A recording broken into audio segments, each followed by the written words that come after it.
first thing I'm going in with, guys, is I'm just going to prime my eye, and I always use the Makeup Revolution Pro Concealer because it's almost like a dupe for the P. Louise palette, and I'm just going to make sure this is all blended in. A good portion of this look, you guys, I'm going to have to do a voiceover just because I don't know if you can hear in the background. My camera seems to pick up everything, but my parents are actually doing some renovation on the house, so... but just before I do that, I am going to go in with Peach Smoothie from Makeup Geek just here and really swirl my brush in and just use this as my transition. Next shade I'm going to go in with is Cocoa Bear, which is just here. I'm switching brushes to the 227 Luxe Soft Definer brush from Zoeva as well. I'm going to go in with the shade Peacock from Makeup Geek here. This is the shade that I originally put on in the outer third.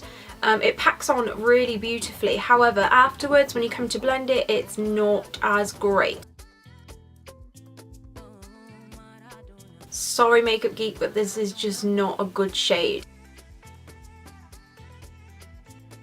What I am going to go in with now is a Super Shock shadow from Colourpop, and this is in the shade Coconut, and I've been wanting to use this for such a long time. So I'm taking this on my finger. They're almost like a really nice moussey sort of formula. So I'm just going to pop this on the outer third of my eye and just keep pulling down. So I'm pulling out those pearls.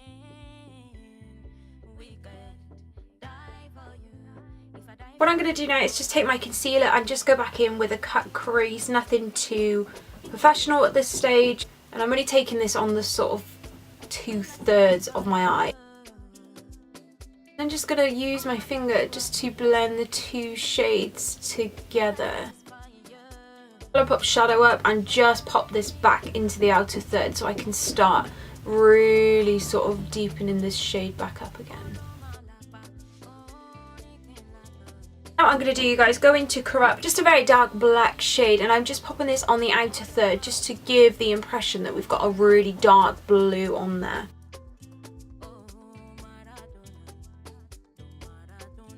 Okay, now what I'm doing, you guys, just going back in with that Colourpop shadow and literally just blending sort of the black and the blue together, and then at the front I'm going to go back in with my concealer brush. Next thing I'm going to do, guys, which is probably my favourite part, is go into this Prima eyeshadow palette. I've used this so many times on my channel, and I'm just picking it up sparingly just on a brush and literally tapping so that we don't apply loads of block colour, but it just gives enough for it to look nice and glittery. What I'm now going to do, guys, so I'm going to go in with like a frosted shade. This is a MAC pigment called Warm Snow. This was, I do believe, a limited edition collection. However, I haven't actually got anything that's this pearlescent and this sort of silvery, so please feel free to use your own. I didn't actually do this. I applied like a matte white shade from Makeup Geek, but I just feel like it, Warm Snow, I mean, how can we not think that's just absolutely fabulous. And then very lastly, because I wanted to transition the glitter through, I'm going to go in with this like silvery glitter. So far for the eyes, all I'm now going to do is just apply some mascara. I'm using the Ico Lash Alert mascara, which is my favourite in the whole world. So just going to sort of use a black in my waterline just from Sleek, and then I'm also going to go with my Maybelline Master Ink Liquid Liner. My eyelashes, I bought these yesterday, and actually, do you know what? I love them. I think they're amazing. These are the Suzanne Jackson lashes that were designed from Primark, and they're in the shade of Paris, I do believe, or like the style Paris. And I currently have them on now, obviously. So I am now done. If you can see any white, it's because some of my lashes are still drying.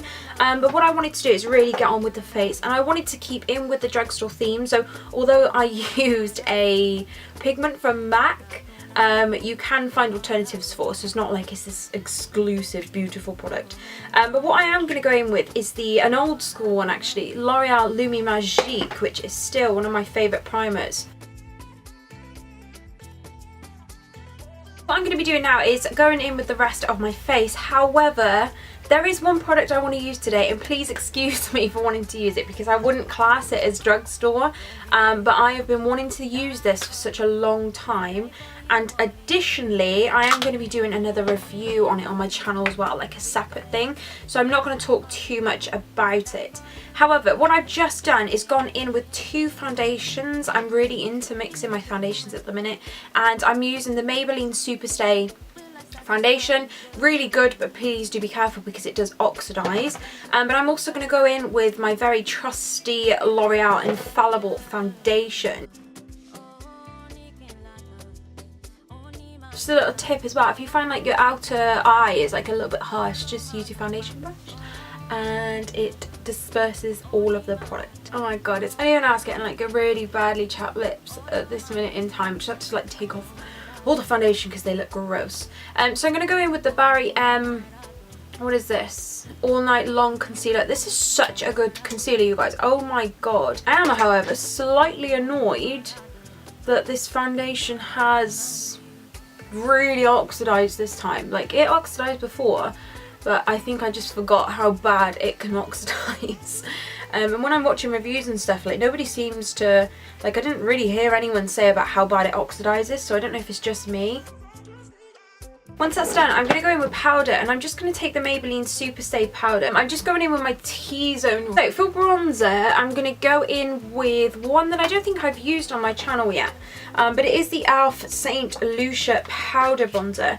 Now, I was totally catfished when I went to buy this because I had the cream version, which I know that you still can get in the USA. However, we seem to have just discontinued it here, and I don't know why. It's one of the best bronzing products, if not the best bronzing products I've ever used. And if I don't want to sort of use my, is it the Chanel Universal like bronzer, if I don't want to use that one because, you know, for whatever reason, I always go to that one because it is nice and cheap and cheerful, but also as well, it just blends like an absolute dream, and I cannot get my hands on it unless I somehow get it from the USA. I even emailed them and I was like, can I have an explanation as to where my favourite bronzer has gone? And they didn't reply, so I was like, okay. I'm just going to go in with a bit of extra bronze, and I'm just going to go into this shade here from Technic. I featured this in a Technic haul or something to that extent, and it is one of my favourite bronzers, favourite powder bronzers ever. Okay, so just to deviate from the drugstore tag, and I do apologise, but I am so excited to use this, and this is the Be Perfect Sub-Zero highlighter collection, which was sort of like a collab between Mama Mitchell. There it is. I received this package and I was like, oh my god, I've seen somebody use this on Instagram, and please tell me that this is what I think it is. I really wanted to use this today, however I am going to be posting like a separate review on my channel because I think it is in, you know, it deserves one. So I'm going to go in with the shades Made It and Babley. I think these 2 shades here, and oh my god, it's just absolutely beautiful. Now, you guys have probably heard me say 1,000,001 times, I do not like blinding highlight because it is too much. Unfortunately, I'm going to have to deviate from that today because this palette is absolutely, most definitely, the most shimmery, blinding highlight I think I have ever used in my entire life. I'm going to try and not waffle on about it now, but that's how it's looking. Finish off the eyes. So I just went in with, what shade was this again? Coconut from Colourpop, and I just sort of run that underneath my eyes. But I'm now going to go in with the shade from this palette here, just on a pencil brush, and just pop this in for our inner highlight because it's got a really nice bluey undertone. So for lips, of course, I'm going to keep this neutral because this is how the eyes are looking. So I'm going to go in with the NYX Suede Matte Liner in the shade of Sandstorm. Oh, excuse me, Sandstorm. And then I'm just going to go into my bag because I have all of my freaking lip colours in here because I just use them all the time. Sorry guys, I'm going to go in with one extra thing that actually isn't from the drugstore, but I haven't really at this minute in time got a drugstore alternative. But the first thing I'm going to go in with is Midnight Snack from Colourpop. Now I love this. I think this is like a satin one, so it's not the matte ones, because I don't like the matte ones like at all. I think they're horrible on me anyway. So I'm going to go in with that, and then just over the top, after I drop everything, over the top I'm going to go in with Creme de Nude from MAC, which I need to get a replacement of because I use it all the time. I'm just going to go over the top with this, my Everyday Nude, and I'm just going to blot it slightly so it's a bit more matte and we've got all the shimmer going on the eyes. This is my drugstore wintry look where I wanted to incorporate some blue because I think blue is just absolutely stunning. This was what I sort of opted for. But yeah, I think this will be really good for like Christmas parties and stuff. I need to add some volume to my hair. Okay, so this was everything, you guys. I hope you enjoyed it. It's a fairly simple look, but I really enjoyed doing it, and I haven't filmed for ages, and there's a few products that I really wanted to use. So yeah, I hope you enjoyed this tutorial. I'm so sorry if you heard any noise to begin with. I'm sure I'll notice it in editing and hopefully like blow out in the background. But yeah, anyway, thank you so much for watching. Please stay tuned if you do want to see a review of this little shit. Oh, I thought I just like tapped out the pigment. Of this little bad boy, because it will certainly be up on my channel soon. But other than that, thank you so much for watching, and I shall see you next time. Bye.